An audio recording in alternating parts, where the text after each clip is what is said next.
এইজন হল সুৰেশ কোঁৱৰ। এইজন সুৰেশ কোঁৱৰ, যিজন সুৰেশ কোঁৱৰৰ নেতৃত্বত ইতিমধ্যে ঔগুৰিজানখন খানি শেষ কৰিলে। নেপালী খুটিলৈ যি মহাপুলে নামি আহিলে এওঁলোকৰ কাৰণে নামি আহিলে। ময়ূৰ বৰগোহাঁইৰ নেতৃত্বত দেখিছে দুইজন একেই। ময়ূৰ বৰগোহাঁইৰ নেতৃত্বত এই শিল খনন হ'ল। এই শিল খননৰ ফলত যিহেতু 100 ফুট দকৈ খানি পেলালে, যাৰ বাবে ইতিমধ্যে আমাৰ মানুহলৈ হাৰাশাস্তি হৈ গ'ল। আৰু বৰ্তমান সময়ত নাজিৰা সমষ্টিৰ যিবিলাক ভুক্তভোগী পৰিয়ালক ইতিমধ্যে যি ধৰণে ময়ূৰ বৰগোহাঁয়ে যি ধৰণে তেওঁলোকক তৎকালীন ক্ষতিপূৰণ দিব লাগিছিলে, তেওঁ কিন্তু দিব পৰা নাই। চৰকাৰলৈ বাট চাই আছে। কাৰণটো হৈ গ'ল যে সেই ময়ূৰ বৰগোহাঁয়ে সুৰেশ কোঁৱৰৰ বাবে যিহেতু এই শিল খননৰ বাবে ঔগুৰিজান বাগানখন খানি দিয়াৰ কাৰণে আজি যিহেতু মহাপ্ৰলয় নামি আহিলে। টেঙাহোলাত ইতিমধ্যে তেওঁলোকে 100 ফুট দকৈ খানি পেলালে। তো দুৰ্ভাগ্যজনক কথা। গতিকে লৈ পেলাই ৰাইজৰ দৃষ্টিগোচৰ কৰিবৰ বাবে আমি ফটোসহ দেখাইছো।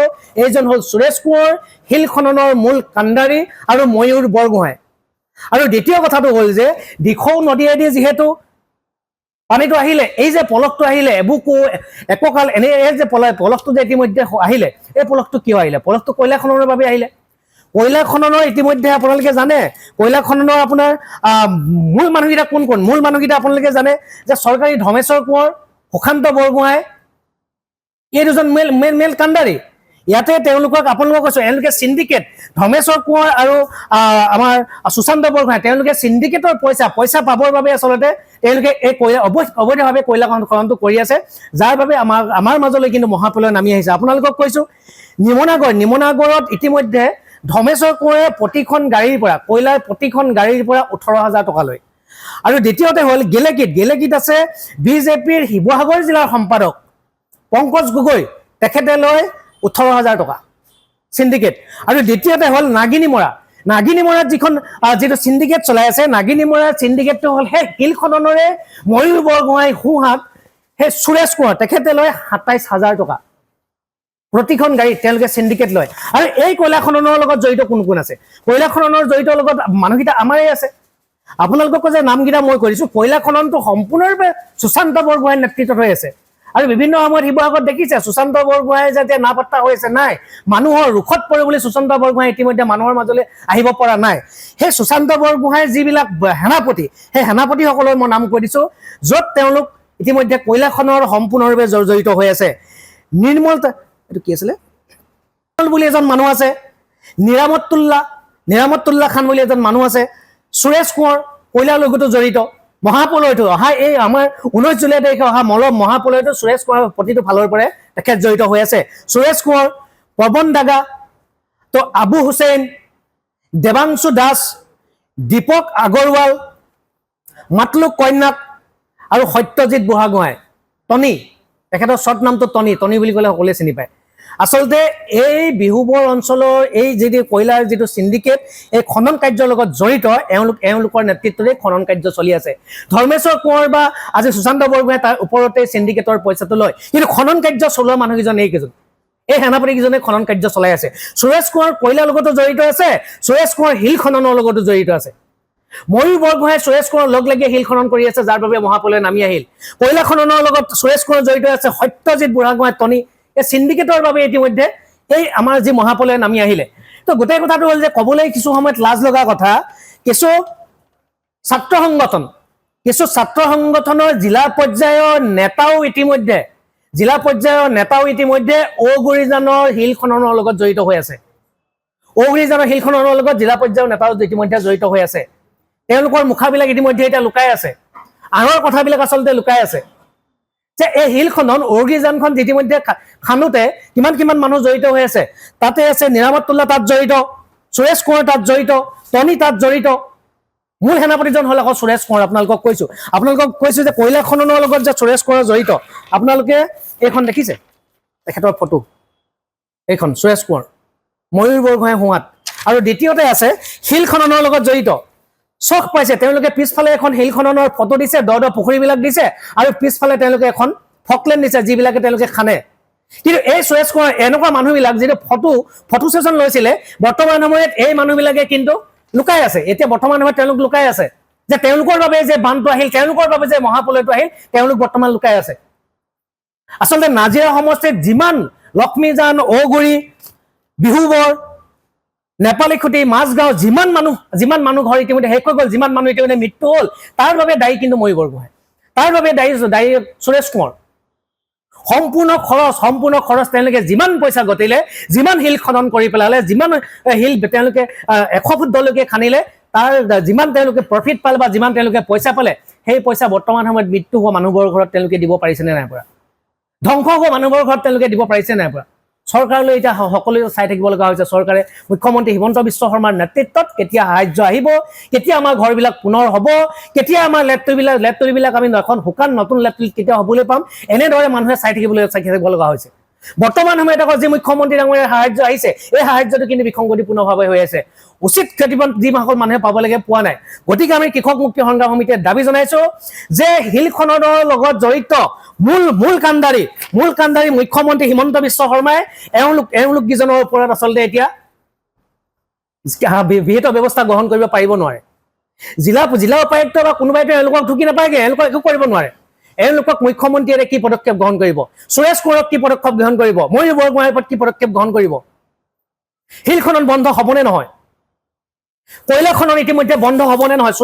সুৰেশ কোঁৱৰ যিহেতু কয়লা খননৰ লগত জড়িত, যিসকল মই নাম আপোনালোকক ক'লো, এই নামৰ এই ব্যক্তিসকলৰ ওপৰত মুখ্যমন্ত্ৰী হিমন্ত বিশ্ব শৰ্মাই এতিয়া শাস্তিমূলক ব্যৱস্থা গ্ৰহণ কৰিব পাৰিবনে নোৱাৰে? তেওঁলোকৰ ঘৰত আজি ৰেড পৰিবনে নপৰে? তেওঁলোকে কিমান টকা গোটালে তেওঁলোকে ৰেড পেলাব পাৰিবনে নোৱাৰে? গতিকে আমি কৃষক মুক্তি সংগ্ৰাম সমিতিয়ে দাবী জনাইছো যে বৰ্তমান 19 জুলাই যি মহাপ্ৰলয় আহিলে, এই মহাপ্ৰলয়ৰ লগত জড়িত যিসকল ব্যক্তি আছে তেওঁলোকৰ ওপৰত বিহিত ব্যৱস্থা গ্ৰহণ কৰিব লাগে। আৰু যিবিলাক ইতিমধ্যে মই কৈছো যে জিলা পৰ্যায়ৰ যি ছাত্ৰ সংগঠন নেতাই সেই অগৰিজামটো খনৰ লগত জড়িত হৈ আছে, তেওঁলোকৰ মুখাবিলাক আচলতে তেওঁলোকে নিজেই খুলি দিব নে আমি খুলিব লাগিব, নে ৰাইজে খুলিব লাগিব? গতিকে তেওঁলোকে নিজেই ৰাইজৰ ওচৰলৈ গৈ আমি যে অগ্নিজানখন খানিছিলো, ভুল কৰিলো, আমাৰ বাবে যে আপোনালোকৰ এই মহাপ্ৰলয় নামি আহিলে, তেওঁলোকে নিজে কওক, নহলে কিন্তু ৰাইজ বা আমি লগ হৈ পেলাই তেওঁলোকৰ মুখাবিলাক খুলি দিবলৈ বাধ্য হ'ম। এইকেইটা কথা আপোনালোকক ক'লো। গতিকে লৈ আজিৰ তাৰিখৰ পৰা আমি স্পষ্ট ভাষাৰে কৃষক মুক্তি সংগ্ৰাম সমিতিয়ে সকীয়াই দিছো যে সিন্ডিকেটৰ লগত কেইটামান টকাৰ কাৰণে বিভিন্ন দল সংগঠনৰ নেতাই হক লাগিলে কেইটামান টকাৰ বাবে এই সিন্ডিকেটৰ মানুহবিলাকক সুৰক্ষা দিয়াটো বন্ধ কৰক। কয়লাৰ সিন্ডিকেটৰ মানুহবিলাকক সুৰক্ষা দিয়াটো বন্ধ কৰক। ভুক্তভোগী সকলো ৰাইজে, যিসকল চৰাইদেউ, শিৱসাগৰ, যোৰহাট জিলাত যিসকল ভুক্তভোগী হ'ল, যিসকলৰ ঘৰ বাৰী উঠি গ'ল, গতিকে তেওঁলোককো আমি আহ্বান জনাইছো যে এইবাৰ কয়লাৰ গাড়ী য'তেই পোৱা যাব, কয়লা খনন কৰি নাগিনী মৰা বিহুবৰ য'তেই কয়লা নাখানক, তেওঁলোকে যোনটো পাহাৰতে নাখানক লাগিলে, যোনটো আপোনাৰ মনজিৰা, লংলিং, এইকেইটা মুকক চেলেক, এই জেগাকেইটা ইতিমধ্যে কয়লা ইতিমধ্যে খনন হয়। তাৰ গোটেই কথাটো হ'ল যে সেই জেগাকেইটা যিখন সিন্ডিকেটৰ যিকেইটা ৰাস্তা আছে, সেই ৰাস্তা নিমনাগড়ে হওক, গেলেকীয়ে হওক, নাগিনী মৰাই হওক, এইবাৰ সিন্ডিকেটৰ মানুহক যদি কোনোবাই যদি তেওঁলোকক সহায় কৰিবলৈ যায়, তেনেহ'লে এবাৰ কাকো ৰেহাই দিয়া নহ'ব।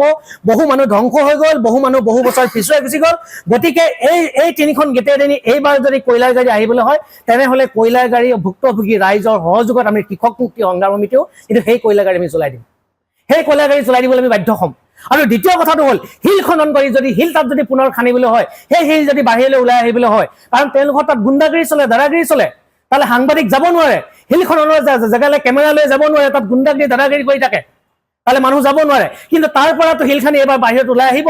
গতিকে এটাও শিল যাতে বাহিৰলৈ আহিব নোৱাৰে, আমি কৃষক মুক্তি সংগ্ৰাম সমিতিৰ লগতে ভুক্তভোগী সাধাৰণ জনতাই কিন্তু এবাৰ দৃষ্টিগোচৰ কৰিম।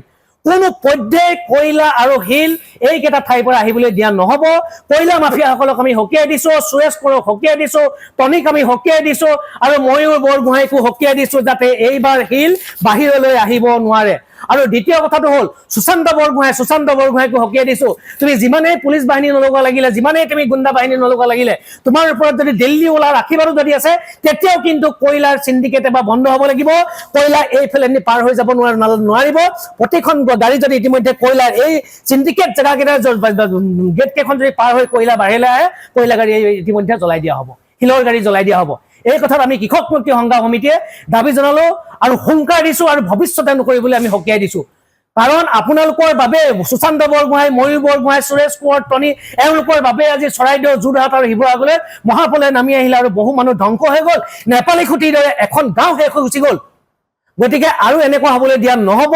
অসমৰ মানুহক বহু বছৰ, এই তিনিখন জিলাৰ মানুহক বহু বছৰ পিছুৱাই যাবলৈ দিয়া নহ'ব। আৰু এই যে 19 জুলাইৰ দৰে যি প্ৰলয় আহিল, এই প্ৰলয় আহিবলৈ দিয়া আৰু নহ'ব।